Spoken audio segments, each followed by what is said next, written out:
Guys நம்ம CSK கேம்ப்லேருந்து நிறைய updates கிடச்சிருக்கு. நம்ம சிஎஸ்கே கேம்பில் ஒரு ப்ராக்டிஸ் மேட்ச் சிமுலேஷன் கண்டக்ட் பண்ணியிருக்காங்க போல். அண்ட் அந்த மேட்ச்சில் நம்ம கார்த்திக் சர்மா எல்லா பாலையும் எல்லா பக்கமும் பறக்க விட்டுருக்காராம். அண்ட் இதை பார்த்ததுக்கு அப்புறமா நம்ம சிஎஸ்கே நிறைய பேர் கார்த்திக் சர்மாவை எப்படியாச்சும் பிளேயிங் லெவலில் ஆடணுன்ற மாதிரி பேசிகிட்டு இருக்காங்க. நம்ம இதை பற்றி ரொம்ப நாள் முன்னாடி கவர் பண்ணியிருந்தோம். ஸோ இந்த வீடியோவில் பார்த்தீங்கன்னா குவிக்காக கார்த்திக் சர்மா இருந்தால் என்னென்ன காம்பினேஷன் ஆடலாம் அண்ட் அதனால என்னென்னலாம் பாசிட்டிவ்ஸ் இருக்குது என்னென்ன நெகட்டிவ்ஸ் இருக்குன்றதை பற்றி டீட்டெயிலாக பார்க்கலாம். அண்ட் அது கூடவே இந்த மேட்ச் சிமுலேஷனில் யாரெல்லாம் ஆடி இருக்காங்க, யாரெல்லாம் ஒழுங்காக பெர்ஃபார்ம் பண்ணியிருக்காங்க, யாரெல்லாம் ஒழுங்காக பண்ணலன்றதை பற்றி கம்ப்ளீட்டாக டிஸ்கஸ் பண்ணியிருக்கேன். ஸோ வீடியோ ஃபுல்லாக பார்த்துட்டு லைக் பண்ணுங்கள். சேனலுக்கு ஃபர்ஸ்ட் டைம்னா மறக்காம சப்ஸ்கிரைப் பண்ணுங்கள். இப்போ ஐஸ் வீடியோக்குள்ளே போகலாம். ரைட். ஸோ நாவலூர் அகாடமியில் என்ன நடந்தாலும் நாவலூர் அகாடமியோட டான் நம்ம வினோத்குமார் பிரதர் கிட்ட இருந்து எல்லா அப்டேட்ஸும் கிடச்சிரும். அண்ட் அந்த நல்ல விஷயத்தை அவர் தான் பண்ணிகிட்டே இருக்காரு, டெய்லியும் கொடுத்துட்டு இருக்காரு. ஸோ இன்கேஸ் நீங்கள் ட்விட்டரில் இருந்தீங்கன்னா மறக்காமல் அவரை ஃபாலோ பண்ணிருங்க கைஸ். அண்ட் யூடியூப்ல சிஎஸ்கே அன்அஃபிஷியல் சேனல் ஒரு சேனல் இருக்குது. அண்ட் அவங்களும் அதே அப்பார்ட்மெண்ட்டில் தான் இருக்காங்க போல். ஸோ சூப்பராக ஒரு கேமரா வச்சு ஒரு லைவ் மேட்சை எப்படி காமிப்பாங்களோ அந்த மாதிரி டிவி ப்ராட்காஸ்டிங் மாதிரி பண்ணிட்டு இருக்காங்க. ஸோ அவங்களோட சேனலையும் சப்ஸ்கிரைப் பண்ணுங்க. அவங்களும் சூப்பரான ஒர்க் பண்ணிட்டு இருக்காங்க.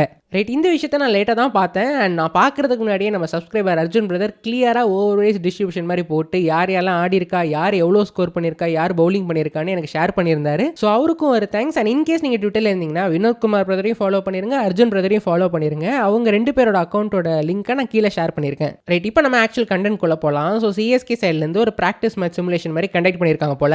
அஞ்சே பவுலர் கலீல் அகமது, குர்ஜப்னீத் சிங், முகேஷ் சௌத்ரி, ராகுல் சகர், ஸ்ரேயஸ் கோபால் அண்ட் பிராக்டிஸ் பவுலராக கார்த்திகேயா சிங் இருந்திருக்காரு கைஸ். கார்த்திகேயா சிங் நம்ம எம்ஐக்காக ஆடி இருக்காரு, லெஃப்ட் ஆர்ம் சைனாமன் பவுலர். அவர் சிஎஸ்கேயோட நெட் பவுலராக இருக்காரு, அவரும் பவுலிங் பண்ணியிருந்தாரு. பேட்டர் சைட்லேருந்து பார்த்தீங்கன்னா ருத்ராஜ் கெய்க்வாட், ஆயுஷ் மாத்ரே, ஊர்வில் பட்டேல், சர்ஃப்ராஸ் கான், கார்த்திக் சர்மா அண்ட் அமன் கான், இவங்க 6 பேருமே பேட்டிங் ஆடி இருக்காங்க. பவர் பிளே பேட்டர்ஸா ஆயுஷ் மாத்ரேவும் ருத்ராஜ் கெய்க்வாட் இறங்கியிருக்காங்க. ஊர்வில் பட்டேல் ஒன் டவுன் ஆடி இருக்காரு. அண்ட் பவர் பிளே பவுலர்ஸா கலீல் அகமது, முகேஷ் சௌத்ரி, குர்ஜப்னீத் சிங் மாறி மாறி போட்டிருக்காங்க.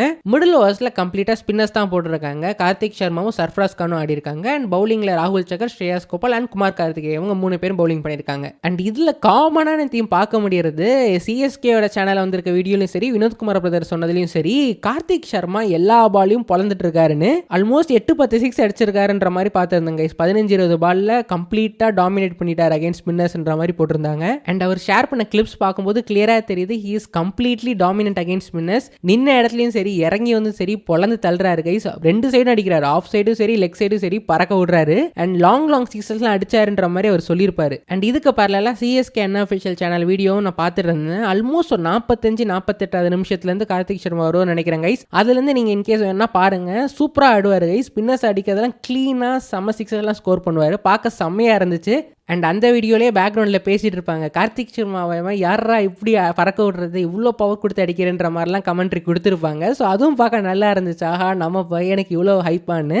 அண்ட் எஸ், இது ஒரு ப்ராக்டிஸ் மேட்ச் தான், இதை வச்சு பெருசாக டிசைட் பண்ண முடியாதுன்ற ஒரு டிஸ்க்ளைமர் போட்டால் கூட கார்த்திக் சர்மாவும் இந்த ஹிட்டிங் சிக்ஸஸும் கம்ப்ளீட்டாக எல்லா பக்கமும் வந்துட்டு இருக்கு. லைக் ட்ரையல்ஸில் சரி, சிஎஸ்கே சைடில் மட்டும் இல்லாமல் அவர் போன எல்லா ட்ரையல்ஸ்லையுமே நிறைய சிக்ஸஸ் ஸ்கோர் பண்ணன்றது காமனான தீமை பார்க்க முடியுது. அஸ்வின் அவரோட வீடியோவில் சொல்லியிருப்பாரு, ஆர்சிபி ட்ரையல்ஸில் நல்லா பண்ணாரு, நம்ம முன்னாடி பார்த்துருந்தோம். ரஞ்சி ட்ராஃபி டெபியூலையும் 100 ஸ்கோர் பண்ணார், அதையும் ஃபாஸ்ட்டாக ஸ்கோர் பண்ணார். லிஸ்டேலையும் நிறைய சிக்ஸஸ் அடிக்கிறாரு, T20ஸ்லையும் நிறைய சிக்ஸஸ் அடிக்கிறாருன்னு இது காமனான தீமை பார்க்க முடியுது. ஸோ அதுக்கான அப்ரூவல் மாதிரி தான் இருக்குது இந்த சிஎஸ்கேவோட மேட்ச் சிமுலேஷனில் இவர் அடிச்சது.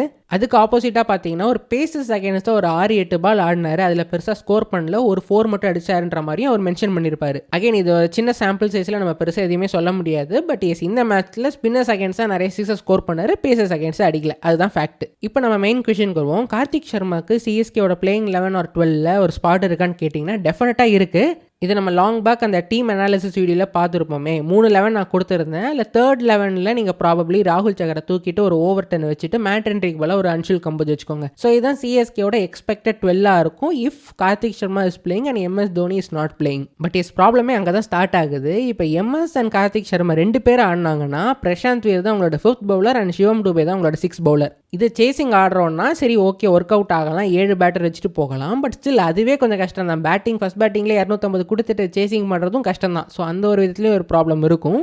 அண்ட் சப்போஸ் கார்த்திக் சர்மா இல்லை MSD தான் ஆட போகிறாருன்னா டெஃபினட்டாக கார்த்திக் சர்மாவோட 6 ஹிட்டிங் அபிலிட்டியை நம்ம மிஸ் பண்ணுவோம். பட் இந்த பிளேயிங் 12 எல்லா ஸ்பாட்லையுமே ஒரு எக்ஸ்பீரியன்ஸ் பிளேயர் இருக்காங்க. ஸோ அவங்க மேட்ச் எடுத்துருப்பாங்க. ஃபார் எக்ஸாம்பிள் டாப் 2ல் ஆயுஷ் மாத்ரே சஞ்சுவில் சஞ்சு இருக்காரு, 3 and 4ல் ருத்து இருக்காரு, 5 and 6ல் சிவம் டூபே இருக்காரு, அண்ட் 7 and 8ல் MSD இருப்பார். ஸோ கொஞ்சம் ப்ரெஷர் சுச்சுவேஷன்லேயோ ஒரு ஒரு கிரன்ச் மேட்சஸ்லலாம் இந்த மாதிரி எக்ஸ்பீரியன்ஸ் பிளேயர் இருக்கும் போது டெஃபினட்டாக அது செம்ம யூஸ்ஃபுல்லாக இருக்கும். மேபி அது ஒரு நாக் அவுட் மேட்சாக இருந்தால் இன்னும் பெருசாக ரிஃப்ளெக்ட் ஆகும். சப்போஸ் கார்த்திக் சர்மா தான் ஆட போகிறாரு, எம்எஸ்டி ஆடலைன்னா செம்ம ஹார்ட் ஈட்டிங் லைனப்பாக இருக்கும், எல்லாருமே எக்ஸ்ப்ளோசிவாக ஆடுவாங்க. பட் லோயர் மிடில் ஆர்டரில் ரொம்ப வீக்காக இருக்கும், யாருமே எக்ஸ்பீரியன்ஸ்டு மேட்சை முடிச்சு தரக்கூடிய பிளேயர் நம்மகிட்ட இல்லை. எக்ஸ்பீரியன்ஸ் நீங்கள் ஷிவம் டுபே தூக்கி பின்னாடி தள்ளலாம், but Shivam Dube has his own limitations and அதெல்லாம் எக்ஸ்ப்ளைட் பண்ணுறதுல ஐபிஎல் டீம்ஸ் அதுக்கான பவுலர்ஸ்லாம் எடுத்து வச்சுருப்பாங்க. பட் ஸ்டில் டாப் 6 ஓரளவுக்கு கொஞ்சம் எக்ஸ்பீரியன்ஸ் அண்ட் யூத்துன்னு கலந்த மாதிரி தான் இருக்கும். ருத்து இருக்காரு, சஞ்சு இருக்காரு, டூபே இருக்காரு அண்ட் அதை சுற்றி ஒரு டெவால் பிரவுஸும் சரி, ஒரு கார்த்திக் சர்மா, ஒரு ஆயுஷ் மத்ரேன் மிக்ஸ் பண்ணி ஆடிடலாம். நம்பர் 7 பிரசாந்த் வீர் ஆடுவார், அகைன் ஒரு இன்எக்ஸ்பீரியன்ஸ். அண்ட் நம்பர் 8 இந்த 11 நம்ம போனோம்னா பர்சனலி நான் ஜேமி ஓவர்டனை தான் ப்ரிஃபர் பண்ணுவேன் ஃபார் இஸ் பேட்டிங். எக்ஸ்ப்ளோசிவ்னஸ் பின்னாடி யாருமே இல்லை, பேஸ் இட்டுன்னு சொல்கிற மாதிரி கூட யாருமே இல்லை. இவராது 2 பால் போட்டால் அடிக்கக்கூடிய அபிலிட்டி இருக்குது அண்ட் நமக்கு ஒரு மேட்ச்சில் ஒரு 6 அடிச்சாருன்னு நினைக்கிறேன். ஸோ அதனால ஒரு 2-3 மேட்சஸ் மேபி கொடுத்து பார்க்கலாம் இந்தியன் கண்டிஷன்ஸ்க்கு எப்படி பேட்டிங் ஆடுறாருன்னு. பட் அவரோட லோக்கல் T20 எக்ஸ்பீரியன்ஸ்க்கு அவர் கொஞ்சம் ஸ்டெப் அப் பண்ணாருன்னா டெஃபினட்டாக இந்த லெவலில் ஒர்க் அவுட் ஆகும். 140+ பேஸ் அண்ட் கொஞ்சம் ப்ரூட் பவர். ஸோ இந்த 2 ப்ரொஃபைலும் நம்ம கிட்ட நம்ம 11 இல்லை. தோனி வந்து அந்த ப்ரூட் பவர் ப்ரொஃபைல் ஃபிட்டின் ஆகும், பட் ஹை பேஸ் போடுற பவுலர் இல்லாமல் இருக்கும். ஸோ இந்த 2 ஹோல்ஸையும் ஃபுல் பண்ணுற பிளேயர் தான் நம்ம ஜேமி ஓவர்டன். பட் எஸ் அது ஒர்க் ஆகுமா ஒர்க் அவுட் ஆகாதான்றது இந்த சீசன் முடியும் போது நமக்கு தெரிய வரும். பட் அகைன் ஈவன் இந்த லெவலில் பார்த்தீங்கன்னா கூட அந்த ஹை ஐக்யூ ஃபினிஷர் பேஸ் ஹிட்டர்ன்ற சொல்கிற மாதிரி பிளேயர் யாருமே இல்லை. ஸோ 3-11 ஆர் 4-11 நீங்கள் எத்தனை லெவல் போட்டாலும் தோனி வச்சும் சரி, கார்த்திக் சர்மா வச்சும் சரி, எல்லாத்துலேயுமே ஒரு வீக்னஸ் இருக்குது. இருக்கிற எல்லா லெவலையும் கம்பேர் பண்ணிட்டு எந்த லெவலில் வீக்னஸ் கம்மியாக இருக்கோ ஆர் அந்த வீக்னஸை பேட்டிங் வச்சு சமாளிக்கலான்னு தோணுதோ அந்த லெவனை தான் சிஎஸ்கே ஆடணும். பட் அகைன் இந்த காம்பினேஷனை கண்டுபிடிக்கிறதுல எவ்வளோ குழப்பங்கள் இருக்குது, அதெல்லாம் தாண்டி கரெக்டான லெவல் எடுத்தால் எல்லாருமே ஃபார்மில் இருந்தால் சரி. அதுலேயே ஒரு 2-3 பேர் ஃபார்மில் இல்லை. இப்போ ஓவர்டன் வச்சு ஆடுறாங்க, ஓவர்டன் 2-3 மேட்சை சொதப்பினாருன்னா அதுக்கப்புறம் அடுத்த லெவனை கண்டுபிடிக்கிறதுக்கு இவங்க ரொம்ப கஷ்டப்படுவாங்க தான் தோணுது.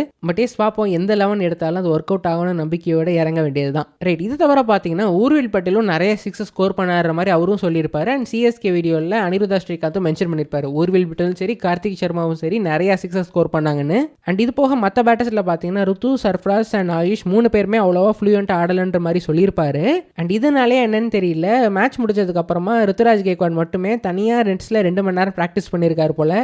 அதுவும் கொஞ்சம் இன்ட்ரெஸ்டிங்காக தான் இருந்துச்சு. நம்ம தலைவன் ஏதோ ஒரு முடிவோடு இருக்காப்புல. ஸோ அந்த ஃபார்ம் அந்த கோவம் எல்லாத்தையுமே இந்த டோர்னமெண்ட்டில் காட்டாருன்னா மேபி ஒரு 600+ ரன்ஸ் அவர்கிட்ட எதிர்பார்க்கலாம். அண்ட் இதுதான் ஜென்ரலாக அவர் ஷேர் பண்ண match updates. And talking of tournament, நம்ம டோர்னமெண்ட்டே இப்போ நடக்குமோ நடக்காதான்ற மாதிரி ஒரு சுச்சுவேஷனில் இருக்கும். இப்போ ரீசெண்டாக பார்த்தீங்கன்னா இந்த எல்பிஜி கேஸ் ஃபியூவல் சுச்சுவேஷன்லாம் வேர்ல்டு வைட் ப்ராப்ளமாக இருந்திருக்கு. இவனுங்க எப்போ வார ஸ்டாப் பண்ணுவானுன்னு தெரியல, பைத்தியகார மாதிரி பண்ணிட்டு இருக்காங்க. அண்ட் இதனால ஜென்ரலாக மக்களுக்கும் அவங்களோட ஜென்ரல் வாழ்வாதாரமே பாதிக்கப்படுற சுச்சுவேஷனில் தான் இருக்கும். சப்போஸ் இவனுங்களும் வாரம் நிறுத்தாமல் இருந்தால் இதே சுச்சுவேஷன் 2 வீக்ஸ் கண்டினியூ ஆகிற மாதிரி இருந்தால் டெஃபினட்டாக ஐபிஎல் ஹால்ட் பண்ணுவாங்கன்ற மாதிரி தான் இந்த சுச்சுவேஷனில் தெரியுது கைஸ். ஸோ இதுதான் இப்போதைக்கு கிடச்சிருக்க லேட்டஸ்ட் அப்டேட்ஸ். இதுக்கப்புறம் ஏதாவது இருந்துச்சுன்னா நம்ம சேனலை மறக்காமல் நான் ஷேர் பண்ணுறேன். அண்ட் கரண்ட்டாக இன்னொரு அப்டேட் என்னன்னா, நேத்தி ஸ்பின் ஆன சர்ஃப்ராஸ் அண்ட் கார்த்திக் சர்மா இன்னைக்கு பேசஸ் ஆடுறாங்க போல. ஸோ இன்னைக்கு கிளியராக தெரிய வந்துடும் கார்த்திக் சர்மா எப்படி பெர்ஃபார்ம் பண்ண போறாருன்னு. அண்ட் ஈவன் பிரசாந்த் வீரோட பேட்டிங் அண்ட் பவுலிங்கை பார்க்க நான் ரொம்ப இன்ட்ரெஸ்டடாக இருக்கேன். ஸோ அதுக்கான பாசிபிலிட்டிஸ் இன்னைக்கு அமைஞ்சதுன்னா அதுவும் சூப்பராக இருக்கும். அண்ட் இன்கேஸ் நடந்ததுன்னா அதையும் நான் நெக்ஸ்ட் வீடியோவில் ஷேர் பண்ணுறேன் கைஸ். ஸோ இதெல்லாம் தெரிஞ்சுக்கணும்னா நம்ம சேனலுக்கு மறக்காமல் சப்ஸ்கிரைப் பண்ணிடுங்க. இந்த வீடியோக்கு லைக் தட்டிட்டு ஹை பட்டன் தட்டி விட்டுட்டு உங்களோட ஃப்ரெண்ட்ஸ்க்கு ஷேர் பண்ணி விட்டுருங்க. அடுத்த வீடியோவில் பார்ப்போம். தேங்க்யூ ஸோ மச் ஃபார் வாட்சிங் again. Take care, bye by.